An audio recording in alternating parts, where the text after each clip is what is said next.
السمیع العلیم العظیم الحفیظ بوجہ الکریم وسلطانہ القدیم من الرجس الخبیث المخبث الشیطان اللعین الرجیم وقبیلہ ونفخہ ونفسہ وہمزہ بسم اللہ الرحمن الرحیم۔ تمام نبیوں کے سردار حضرت محمد صلی اللہ علیہ وآلہ وسلم اور تمام مذاہب کے سردار دین اسلام کے پیروکاروں، السلام علیکم طبتم۔ اللہ تعالیٰ کی برکتیں اور اس کی رحمتیں آپ سب پر۔ صلاۃ و سلام حضور صلی اللہ علیہ وآلہ وسلم کی ذات پر اور ان دنیا کے عظیم ماں باپ حضور صلی اللہ علیہ وسلم کے ماں باپ پر۔ آج کی گفتگو خواتین و حضرات 29ویں مرحلے میں داخل ہو گئی۔ امام شافعی رحمۃ اللہ علیہ نے فرمایا کہ اگر علماء حق اولیاء اللہ نہیں ہے تو پھر کوئی بھی اللہ کا ولی نہیں ہے، کیونکہ جاہلوں کو اللہ تعالیٰ اپنا دوست نہیں بناتا۔ تو اس لیے میرے نزدیک کرامتوں میں سب سے بڑی کرامت جو ہے وہ ولی کامل اور بزرگ اور عالم کی کتاب ہوتی ہے، اور اس کتاب کو پذیرائی جب مل جاتی ہے، اس کا وجود باقی ہے، تو یہ بہت بڑی کرامت ہے۔ امام بائہقی رحمۃ اللہ علیہ دلائل النبوت کے حوالے سے جانے جاتے ہیں۔ جو لوگ مقرر ہیں وہ دلائل النبوت کا مطالعہ جو ہے وہ ضرور کرتے ہیں، اور مسلک حق اہل سنہ کے اندر ان کی پہچان جو ہے وہ دلائل النبوہ ہے۔ ویسے امام بائہقی رحمۃ اللہ علیہ جو ہیں، ان کا مسلک جو شافعی ہیں، ان کے مسلک پر ان کا بہت بڑا احسان ہے، اور ان کے احسان کو تسلیم بھی کیا گیا ہے۔ آئیے سب سے پہلے معمول کے مطابق گفتگو نام سے شروع کرتے ہیں۔ آپ کا نام حافظ ابو بکر احمد بن حسین بن علی بن عبداللہ بن موسیٰ البائہقی شافعی الاشعری خسرو جردی الخراسانی رحمت اللہ علیہ۔ یہ ان کا نام ہے۔ نام تو صرف آپ کا احمد ہی ہے، اس کے بعد تمام چیزیں جو ہیں وہ اضافی آپ کی ہستی کو، ذات کو واضح کرنے کے لیے ہم گفتگو کریں گے۔ اس کے اندر جو نئے نام ہیں کچھ، جیسے البائہقی ہے، شافعی کیوں کہتے ہیں یہ تو آپ کو معلوم ہوگا، بائہقی کیوں کہتے ہیں، اشعری کیوں کہتے ہیں، خسرو جردی کیوں کہتے ہیں، اور خراسانی کیوں کہتے ہیں۔ یہ چیزیں یہ نام ان کے ساتھ کیوں لگے؟ یہ صفت نسبتی جو ہے یہ کیوں ہے صفت نسبتی؟ البائہقی کہنے کی وجہ یہ ہے کہ بائہق پرانے فارس کے اندر، جس کو اب ایران کہتے ہیں، یہ موجودہ ایران جو ہے اس کا نام فارس ہے، تو پرانے فارس جس کو اب ایران کہتے ہیں، یہ اس کا ایک رقبہ تھا، ایک علاقہ ہے، اس کو بائہق کہتے تھے، اور اس بائہق کے اندر بہت سارے گاؤں آتے تھے، یعنی اس کے اندر چھوٹے چھوٹے ٹاؤن جو ہیں وہ اس کے اندر آتے تھے۔ تو انہی میں سے ایک خسرو جرد بھی تھا۔ جیسے آپ کہہ لیں نا یہ لاہور، تو اب لاہور جو ہے اس کے اندر بھی علاقے ہیں، لاہور کے اندر بھی علاقے ہیں۔ تو اسی طرح بائہق جو ہے پرانے فارس میں، آپ کی بات نہیں کر رہا، پرانے فارس بائہق کے اندر جو ہے نا وہ کچھ اور شہر بھی آتے تھے، خسرو جرد، اس لیے آپ کو خسرو جردی بھی کہا جاتا ہے۔ اور یہ جو بائہق ہے یہ نیشابور کے قریب اور خراساں کے اندر تھا۔ تو پرانا خراساں اور آج کا خراساں دونوں میں فرق ہے۔ پرانا خراساں جو ہے وہ افغانستان تک آتا ہے، پرانا خراساں جو ہے اس کے اندر رشیا کی بھی کچھ اسٹیٹ علاقے آتے ہیں۔ تو پرانا خراساں جو ہے وہ اور تھا، اور آج کا خراساں جو ہے وہ اور ہے۔ تو اس لیے جب ہم کبھی بات کرتے ہیں کہ پرانے دور کی جب بات کرتے ہیں کہ وہ خراسانی ہیں، تو آپ اس میں فوراً یہ نہ سمجھیے گا کہ یہ شاید ایران کے تھے، وہ اس میں رشیا بھی آتا ہے، اس کے اندر افغانستان بھی آتا ہے، پاکستان کا کچھ حصہ بھی آتا ہے اس کے اندر۔ وہ پرانا خراساں جو ہے وہ اور تھا، اس کے اندر عراق کا بھی کچھ حصہ تھوڑا سا جو ہے وہ شامل ہوتا ہے، اس طریقے سے۔ تو خراساں جو ہے تو آج کل بھی خراساں ہے، اس دور میں بھی خراساں تھا، تو یہ سارے خراساں کے اندر آتے ہیں۔ جیسے آپ سمجھ لیجیے کہ خراساں ایک صوبہ ہے، اور اس کے اندر جو ہیں یہ سارے شہر جو ہیں وہ بائہق بھی اس کے اندر آ جاتا ہے، اس کے اندر خسرو جرد بھی اس کے اندر آ جاتا ہے۔ تو بائہق جو ہے یہ خراساں کے اندر آیا، اس لیے آپ کو خراسانی بھی کہا جاتا ہے۔ تو یہ خراساں جو ہے اس پہلے بھی مشہور تھا، آج بھی مشہور ہے۔ اس خراساں نے اسلام کو بڑے بڑے اسکالرز دیے ہیں، فقہا دیے ہیں، علماء دیے ہیں، بڑے بڑے پرانے خراساں نے۔ اس میں احمد بن حنبل، امام ابو حنیفہ، امام بخاری، امام مسلم، ابو داؤد، ترمذی، نسائی، امام غزالی، ابو منصور ماتوریدی، امام فخر الدین رازی، یہ سب پرانے خراسان کے علاقوں سے ہی تعلق رکھتے تھے، تو خراسان نے بڑے بڑے اسکالر دیے. تو بائے حق بھی ایک قصبہ تھا. تو امام بائے حقی رحمۃ اللہ علیہ جو ہے اس قصبے میں پیدا ہوئے، تو اس قصبے کی وجہ سے ان کو بائے حقی کہنے لگے. ایک لفظ تو کلیئر ہوا. اکثر لوگ امام باحقی نے فرمایا، اور پھر اس کے پروننسیشن پہ بھی غور دیجئے گا. امام بیکی، ہم اکثر لوگ بیکی بولتے ہیں، لیکن میں ان کو غلط نہیں کہتا. کیوں؟ ہمارے معاشرے میں یہی ہے. اب بتائیے کہ امام بائے حقی بڑا مشکل ہے پروننس کرنا، تو معاشرے نے اس کو اڈاپٹ کر لیا، امام بیکی فرماتے ہیں. تو جب کبھی آپ اصل بھی سن لیجئے، با زبر یا ساکن بئی، ہا زبر ہا، بائے ہا، کاف زیر یا ساکن کی، بائے ہا کی. تو امام بائے حقی رحمۃ اللہ علیہ جو ہیں یہ بائے حق سے تعلق پیدا ہوئے تھے قصبہ میں، اس لیے آپ کو بائے حقی. اب آ گیا کہ ان کے ساتھ اشعری بھی لگتا ہے. یہ اشعری کیا ہے؟ چونکہ آپ عقائد کے اندر ابو الحسن اشعری رحمۃ اللہ علیہ کے پیروکار تھے، اس لیے آپ کے ساتھ اشعری لگا. یہ جو میں نے سلسلہ شروع کیا ہے، اس کے اندر میں فلسفے کو اور یہ ریسرچ اور یہ چیزیں جو ہیں، یہ اعتراضات، ان چیزوں کو میں بہت کم ٹچ کرتا ہوں. میں تو بس سیدھا سادہ اولیاء کرام کی زندگی جو ہے وہ بیان کرنا چاہتا ہوں. کیوں کرنا چاہتا ہوں؟ ایک دن میں کتاب پڑھ رہا تھا حضرت فرید الدین عطار رحمۃ اللہ علیہ کی تذکرۃ الاولیاء. اس میں ان کی میں شان پڑھتا رہا. وہ ساری زندگی اولیاء کرام کا تذکرہ کرتے رہے. انہوں نے اپنی کتاب کے اندر 96 اولیاء کا تذکرہ کیا ہے، یعنی ٹائٹل باندھ کے. ویسے تو بہت سارے ہیں، ٹائٹل جو ہے وہ 96 اولیاء کا ہے. تو جب آپ فوت ہوئے تھے تو آپ کی قبر پر فرشتوں کا نزول ہوا تھا. وہ پڑھنا اس دن کے بعد میرے اندر شوق پیدا ہوا کہ میں بھی کم از کم جو ہے وہ اتنے تو کروں. زائد ہو جاتے ہیں تو اللہ کا احسان میرے اوپر.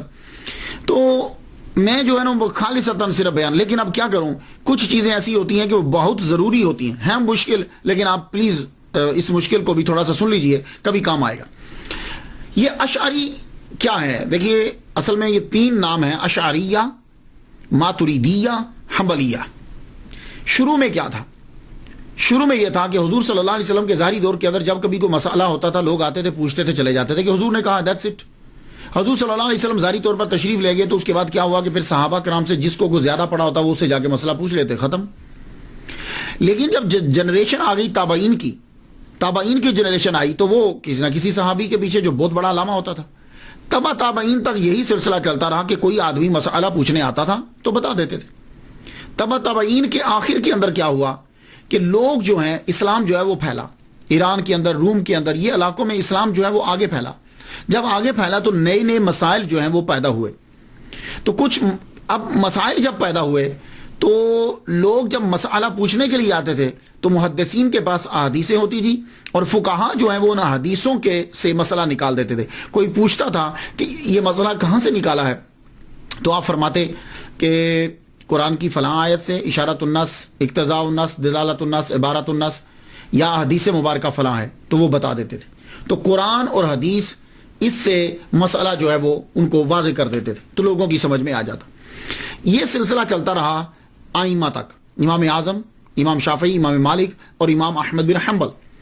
لیکن ہوا کیا کہ پھر یہ گریک جو ہے، یونان، گریک، اس کے فلسفے نے جو ہے نا وہ مسلمانوں کے اندر دخل شروع کر دیا. عراق کے اندر ہارون الرشید کا جو دور تھا اور یہ جو دور تھے، اس میں فلسفہ جو ہے وہ داخل ہوا. جب فلسفہ داخل ہوا تو اس فلسفے نے مسلمانوں کو گمراہ کرنے کے لیے ایسی ایسی چیزیں چھوڑی کہ عقل جو ہے وہ اس کا جواب دینے کے لیے آ رہی ہوتی تھی.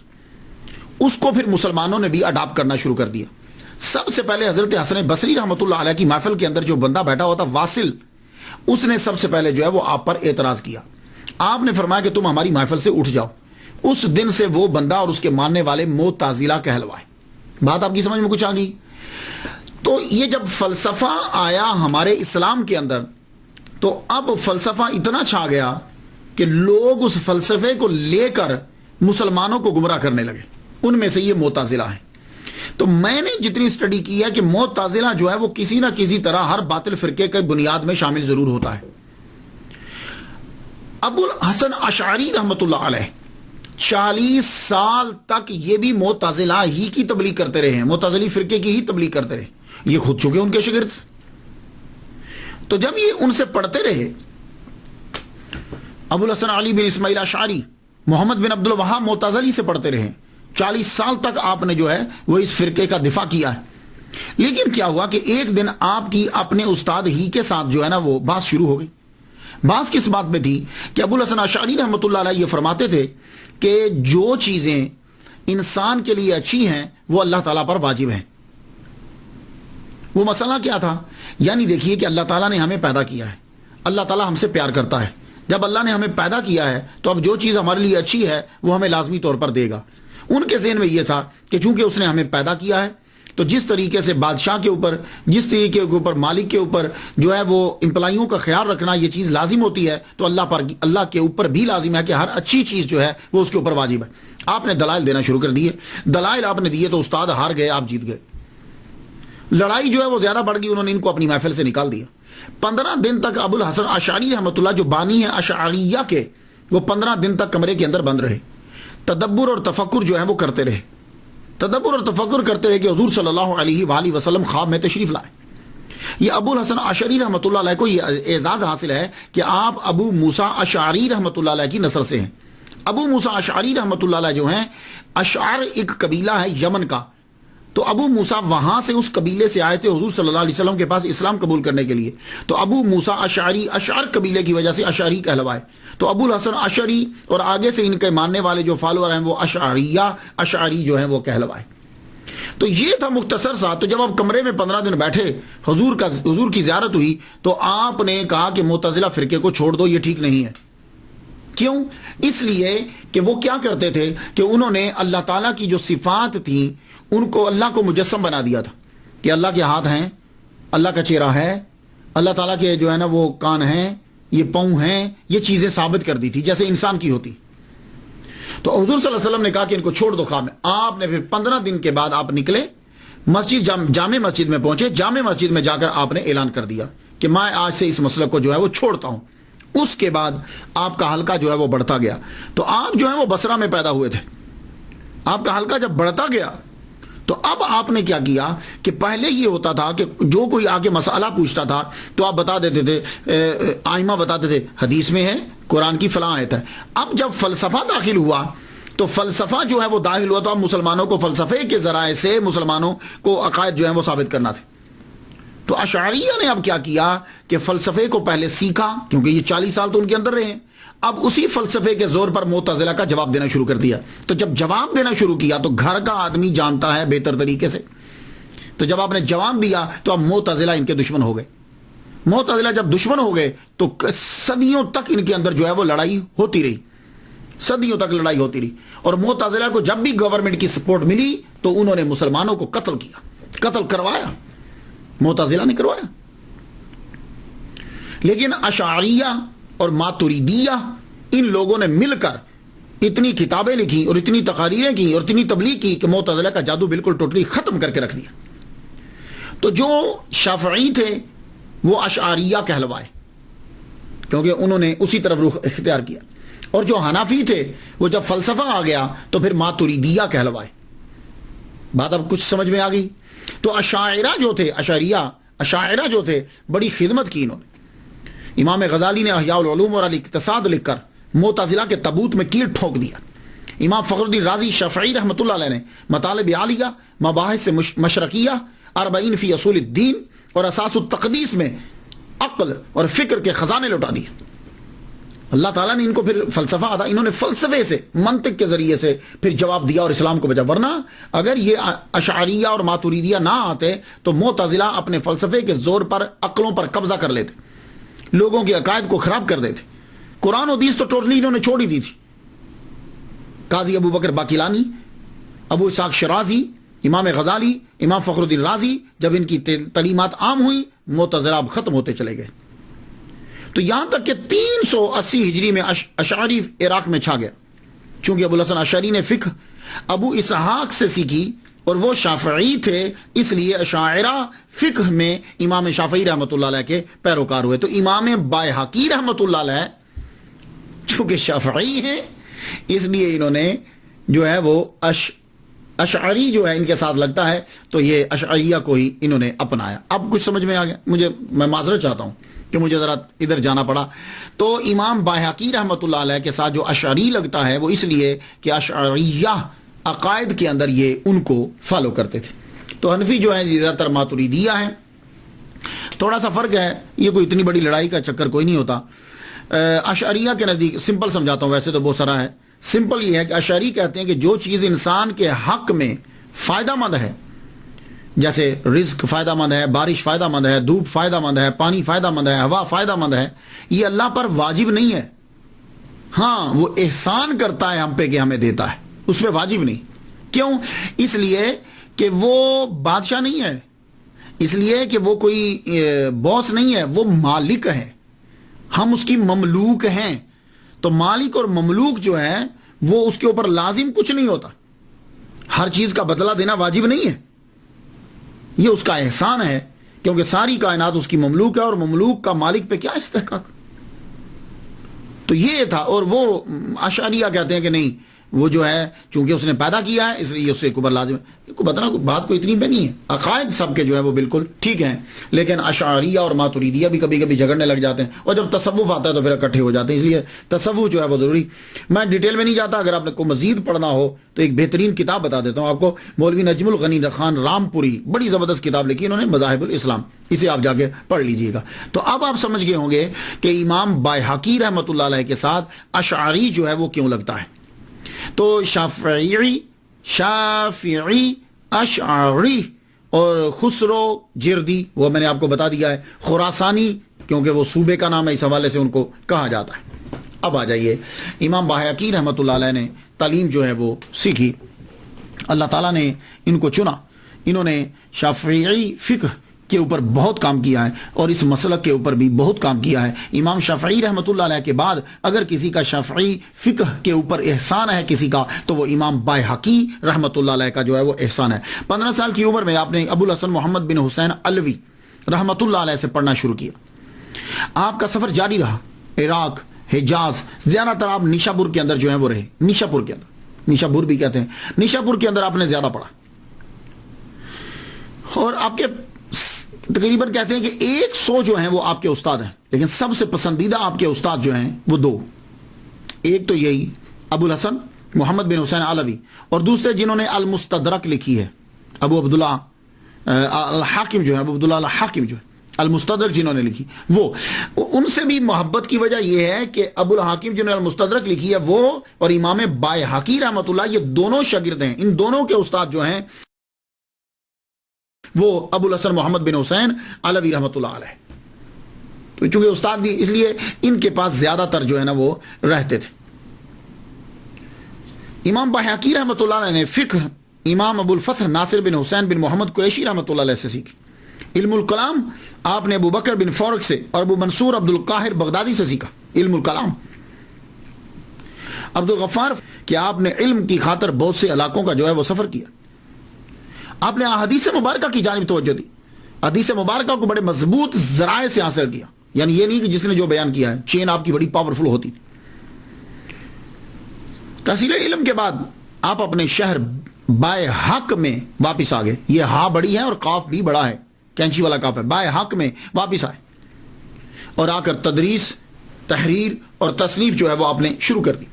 امام الحرمین کا فرمان ہے کہ فقہ شافعی پہ امام شافعی رحمۃ اللہ علیہ کا احسان ہے, لیکن ان کے بعد سب سے بڑا احسان امام بایہقی شافعی اشعری خسرو جردی خراسانی رحمۃ اللہ علیہ کا ہے.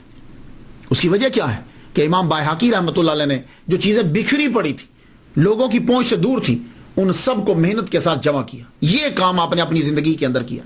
ان کی فقہ, ان کے لا, ان کے بیانات, ان کے ملفوظات, ان کی یہ چیزیں ساری امام بایہقی رحمۃ اللہ علیہ نے ان کو سب کو جمع کر دیا. اب وہ عام لوگوں کی دسترس کے اندر آ گئی اور جمع بھی ہو گئی, ضائع ہونے سے بچ گئی. یہ احسان ہے امام شافعی کی فقہ کے اوپر امام بایہقی رحمۃ اللہ علیہ کا. ابن خلقان نے یہ لکھا ہے کہ آپ شافعی فقہ کے ماہر اور حدیث میں امام تھے, اور اپنے دور میں آپ بے مثال تھے. گویا کہ آپ یوں کہہ سکتے ہیں کہ ہی از دا سیل آف دا شافعی مجتہد, آخری خاتم کہہ سکتے ہیں آپ. کرامات تو میرے نزدیک سب سے بڑی کرامت کتاب ہوتی ہے جس کو اللہ تعالیٰ مقبولیت تامہ دے دے. لوگوں میں سینکڑوں سال تک وہ کتاب جو ہے وہ چلتی رہے. میرے نزدیک وہ سب سے بڑی کرامت ہوتی. اور اگر کتاب حدیث مبارکہ کی ہے تو اس کے اندر تو گفتگو ہی نہیں کرنی چاہیے. امام باہقی شافعی اشعری رحمۃ اللہ علیہ کو سنن الکبریٰ، جو آپ نے سنن الکبریٰ لکھی ہے، بڑی عظیم کرامت. یہ سنن جو ہے سنت کی جمع ہے. ہمارے اردو کے اندر کہتے ہیں جی حضور صلی اللہ علیہ وسلم کی سنتیں اپناؤ، تو اصل میں سنت کی جمع سنن ہوتی ہے. لیکن کیا کریں کہ سنن مشکل ہے، اس لیے ہم نے اڈاپٹ کر لیا سنتیں، جبکہ سنتیں اس کی جمع نہیں بنتی. تو اس لیے میں آپ کو کہتا ہوں کہ غلطی لفظ سمجھا کریں. کوئی بیچارہ بول جاتا ہے تو وہ معاشرے کی وجہ سے بولتا ہے. تو سنت کی جمع سنن ہے، لیکن یہ مشکل ہے. اب کون اردو میں بولے گا؟ تو انہوں نے کہا کہ اس کی آسان اڈاپٹ کرو، تو سنتیں اڈاپٹ کر لی. تو سنن الکبریٰ یہ آپ کی ایک عظیم کرامت ہے، اور آج بھی یہ کتاب موجود ہے. 10 اس کی جلدیں ہیں، 202 اس کے جزو ہیں. اور آخری باب جو ہے وہ باب عدت الام الولد، ام ولد کی عدت کے باب کے اندر اس کی بیان کے اندر باب ہے. المبسوط یہ بھی آپ کی کتاب لکھی، اس کے اندر شافعی فقہ اور لا بیان کیے گئے، اصول بیان کیے. اسماء و صفات، السنن والآثار، سنن والآثار، اس کی 4 جلدیں ہیں. اور یہ کتاب شافعی مسلک کے پیروکار کے اسکالر کے لیے اس کا رکھنا اور جاننا بہت ضروری. جس طریقے سے عام حنفی ہے نا، تو بہار شریعت ضرور ہونی چاہیے، فتاوی رضویہ ہونا چاہیے. سمجھ آ گئی نا؟ انسان کی دسترس میں ہے. ویسے تو اور بھی کتابیں بڑی ہیں. شعب الایمان بڑی مشہور کتاب ہے. زہد الکبیر، مناقب امام احمد بن حنبل، 40 کبریٰ اور 40 صغریٰ، فضائل اوقات، حیات الانبیاء فی قبورہم، نبیوں کی زندگی ان کی قبروں میں، بہت مشہور کتاب آپ کی. مناقب امام شافعی رحمۃ اللہ علیہ، کتاب الاسرار اور دلائل النبوہ.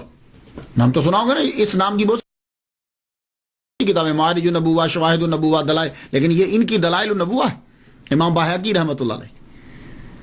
ایک اعتراض امام باہقی رحمۃ اللہ علیہ کے اوپر ہوتا ہے، کہنے لگے امام باہقی نے حدیثیں تو اکٹھی کی ہیں، لیکن ان کو امام نسائی کا نہیں پتا تھا، امام ترمذی کا نہیں پتا تھا، ابن ماجہ کا نہیں پتا تھا، ایون کہ ان کی کتابیں بھی ان کے پاس نہیں تھی، تو ان کے بارے میں یہ نہیں جانتے تھے. تو گویا کہ یہ بات بیان کر کے وہ بندہ جو ہے وہ ان کے علمی مرتبے کو کم کر رہا ہے. اوہ اللہ کے بندو، شخص نے جو کام کیا ہے اس کو دیکھو. اس دور کے اندر اس نے کتنا بڑا کام کیا ہے کہ شافعی مسلک کے تمام چیزوں کو، حدیث مبارکہ کو اکٹھا کر دیا. اس نے اس مسلک کے لیے اس نے کام کیا، لیکن نہیں، کوئی نہ کوئی چیز ضرور ڈھونڈیں گے. اسی طریقے سے یہی لوگ جو ہیں بہت سارے، جیسے تاریخ بغدادی، خطیب بغدادی جو ہیں، میں سمجھتا تھا پڑھنے سے پہلے، لیکن حالانکہ اتنے ٹاپ کے مصنف ہیں، اور لیکن کہیں نہ کہیں وہ ڈنڈی ضرور مار گئے. تو بھائی دیکھو، ہاں یہ لوگ جو تھے، ہم بعد میں آنے والے اس چیز کو شاید کسی اور نقطے سے دیکھ رہے ہوں، لیکن یہ لوگ اپنے دین کے ساتھ جو ہے مخلص تھے.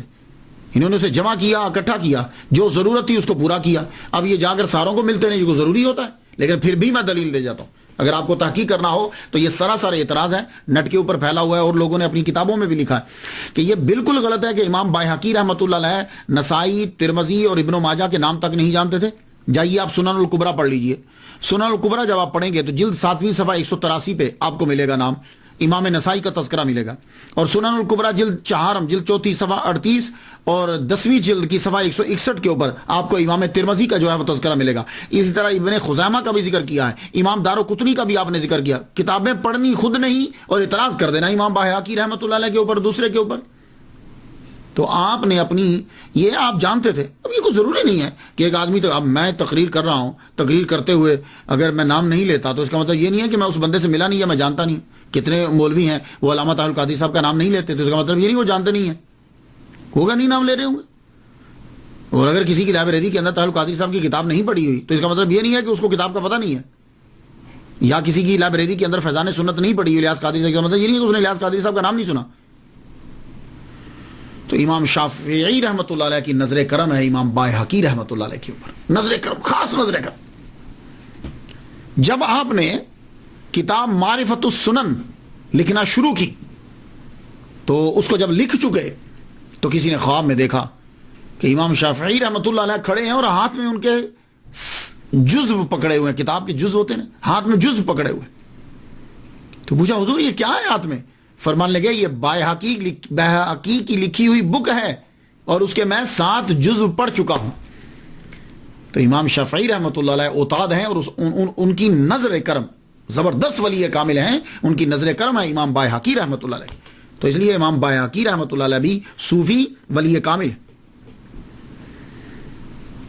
اور مشہور فقیہ محمد بن عبد العزیز کہتے ہیں کہ روز میں نے خواب میں دیکھا کہ فرشتے ایک صندوق کو اٹھائے ہوئے اوپر لے جا رہے ہیں اور وہ صندوق جو ہے وہ نور کے ساتھ کور ہے، گھرا ہوا ہے چاروں طرف نور ہی نور. تو میں نے پوچھا یہ کیا ہے؟ کہنے لگے یہ بایہقی نے جو کتابیں لکھی ہیں نا، کہ جس میں حضور صلی اللہ علیہ وسلم کی حدیث کو اکٹھا کیا ہے، وہ کتابیں اللہ کی بارگاہ میں مقبول ہوئی ہیں اور ہم یہ کتابیں لے جا رہے ہیں. اللہ اکبر جل شانہ. تصوف، جتنے بھی یہ بڑے بڑے آئمہ ہیں، بڑے بڑے محدث اور اسکالر ہیں، یہ صوفی ہوتے تھے. کیوں؟ اس لیے کہ تصوف کے بغیر ترقی ناممکن ہے. علم اوپر لے جا سکتا ہی نہیں. علم کے ساتھ تصوف کی نکیل بہت ضروری ہے. تو تصوف کیا ہوتا ہے؟ تصوف سن لیجئے، تصوف یہ ہوتا ہے اپنے نفس کو نکیل دے دینا، نفس کی اجارہ داری کو ختم کر دینا، نفس کو مارنا، یہ ہے. اور خدا تک پہنچنا اور پہنچانا، یہ ہے وظیفہ کہ یعنی نفس کو نکیل دینا اور خدا تک پہنچنا یا پہنچانا، یہ تو تصوف ہے. اور اس کے لیے ذرائع اختیار کیے جاتے ہیں. تو امام بایہقی رحمۃ اللہ علیہ نے نفس کو مارا، نفس کو ختم کیا. یہ تصوف کی پہلی علامت آپ نے اختیار کی. اس کو کس طرح سے مارا؟ روزہ بہترین طریقہ ہے نفس کو مارنے کا. یہ نفس جب مرتا ہے تو عبادت، اور عبادت میں پھر روزہ، 2 چیزوں سے نفس بڑا مرتا ہے. اس لیے حضور صلی اللہ علیہ وسلم نے فرمایا کہ جن نوجوانوں کی شادی نہیں ہے وہ روزے رکھیں، کیونکہ روزہ نفس کو مارتا ہے. اللہ کے بندو، صحیح کہا امام شافعی رحمۃ اللہ علیہ نے، اگر علماء حق اولیاء اللہ نہیں ہے تو پھر کوئی بھی ولی نہیں ہے، کیونکہ اللہ جاہلوں کو دوست نہیں بناتا. تو امام بایہقی رحمۃ اللہ کے شاگرد بیان کرتے ہیں کہ میں امام بایہقی رحمۃ اللہ علیہ کے پاس پڑھنے کے لیے آیا تو تب آپ کی عمر 44 سال تھی. امام بایہقی رحمۃ اللہ کی عمر 44 سال تھی. میں ان کی خدمت میں آخری دم تک رہا، 30 سال تک رہا. تو وہ شاگرد کہتے ہیں کہ میں نے 30 سال میں کبھی نہیں دیکھا ممنوع دنوں کے علاوہ کہ آپ کبھی بے روزہ ہوں، کہ روزہ کے بغیر ہوں. عید کے دن آپ روزہ نہیں رکھ سکتے، آپ سمجھتے ہیں اس بات کو، عید کے دن روزہ نہیں رکھ سکتے. تو کہا کہ جن دنوں میں منع ہے اس دن کے علاوہ میں نے کبھی نہیں دیکھا کہ آپ نے روزہ نہ رکھا ہو. تو 30 سال تک آپ نے اپنے نفس کو مارا روزہ رکھ کے. لیکن یہاں پھر اعتراض ہوتا ہے. اب دیکھیں نا، لوگ جو ہیں اعتراض، سب سے آسان ترین چیز نکتہ چینی ہوتی ہے. کیا لگے یہ کیسے جائز ہو گیا، ہمیشہ روزہ رکھنا ٹھیک نہیں ہوتا. تو امام نووی یا نواوی، انشاءاللہ الرحمن میری نیکسٹ گفتگو جو ہے ان کے اوپر ہے. تو امام نووی اور نواوی دونوں پروننسیشن ہے. تو امام نووی رحمۃ اللہ علیہ نے شرح مسلم میں پھر اس کے اندر جواب آپ نے دیا. آپ نے فرمانے لگے کیسے اعتراض کرتے ہو امام بایہقی رحمۃ اللہ علیہ کے اوپر؟ خود حضرت عمر رضی اللہ تعالیٰ عنہ صائم الدہر تھے، خود حضرت عبداللہ ابن عمر رضی اللہ تعالیٰ عنہ صائم الدہر تھے، حضرت بی بی عائشہ صدیقہ رضی اللہ عنہ، اسی طرح ابو طلحہ جو ہیں وہ بھی روزے رکھا کرتے تھے. امام شافعی رحمۃ اللہ علیہ خود جو ہے وہ صائم الدہر ہیں. کیسے اعتراض کرو گے تم؟ ان پر بھی پھر اعتراض کرو. تو بھائی دیکھو، وہ اور چیز ہے. وہ کون سے روزے ہیں؟ وہ ہوتے ہیں کہ آدمی بیچ میں کھائے ہی نہ. لیکن اگر کوئی سحر میں اور افطاری میں کھاتا ہے تو اس کا مطلب یہ ہے کہ وہ مکروہ نہیں ہے. وہ اب تھوڑا کھاؤ، وہ جاؤ، وہ آپ کی اپنی مرضی ہوتی ہے. اللہ اکبر جل شانہ. چنانچہ ہمیشہ روزہ رکھنا مکروہ نہیں ہے جب آپ سحر کرتے ہیں اور افطار کرتے ہیں. امام بایہقی رحمۃ اللہ علیہ he put into practice his knowledge. اور یہی جو ہے صوفیہ کا جو ہے وہ ترائے امتیاز ہے. کم کھانا، کم سونا اور فضول گفتگو چھوڑنا، یہ تو تصوف کی علامات ہیں، اسباق ہیں. امام بایہقی رحمۃ اللہ علیہ شاعر بھی تھے، لیکن شاعری وہ کرتے تھے کہ جس کے اندر حقیقت، توحید اور رسالت اور حقیقت ہو. میں 4 مصرے سنا دوں، اب سنیے گا. من اعتز بالمولا فذاک جلیل ومن رام عزا ان سواہ ذلیل. جو اللہ سے عزت حاصل کرنا چاہتا ہے وہ مرتبے والا ہوتا ہے، اس کو عزت مل جاتی. ومن رام عزا ان سواہ ذلیل. اور جو اللہ کے علاوہ کسی سے عزت کا ارادہ کرتا ہے تو ذلیل ہو جاتا ہے. بڑی زبردست گفتگو کی. اس لیے اللہ سے ڈرا کرو، اللہ کے آگے جھکا کرو، بندوں کے آگے مت جھکو. یہ تمہیں عزت نہیں دے سکتے. جاؤ جا کے دیکھ لو جتنے بڑے بڑے بادشاہ جن کو دعویٰ تھا کہ لوگ ہمارے ساتھ ہیں، کس طرح ذلت کی موت مرے. وَأُحِبُّ